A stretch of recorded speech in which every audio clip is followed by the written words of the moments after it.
Figure légendaire en Asie, géant de l'histoire, les hommages et messages de condoléances affluaient ce lundi du monde entier après le décès de Lee Kuan Yew à Singapour. Il avait 91 ans. Lee Kuan Yew était le principal artisan de la transformation de l'État insulaire de Singapour en une des économies les plus florissantes d'Asie. Un archipel situé entre la Malaisie et l'Indonésie qu'il a dirigé d'une main de fer.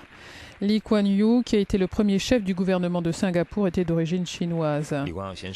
Par la voix du porte-parole de son ministère des Affaires étrangères, la Chine a salué un homme d'État influent unique, un stratège ayant à la fois des valeurs orientales et une vision internationale, un bâtisseur des relations entre la Chine et Singapour. Lee Kuan Yew a été à la tête de la cité-État pendant plus de 30 ans, entre 1959 et 1990. Il est resté jusqu'à la fin de sa vie une personnalité politique très influente à Singapour, ancienne colonie indépendante depuis 1965 et en Asie. L'actuel Premier ministre n'est autre que le fils de Lee Kuan Yew. Il a décrété 7 jours de deuil national. Des résidents faisaient la queue pour laisser des messages de condoléances. Je suis très triste qu'il n'ait pas pu rester en vie jusqu'au 9 août pour voir les 50 ans de Singapour, dit cette femme. Je me sens triste pour lui.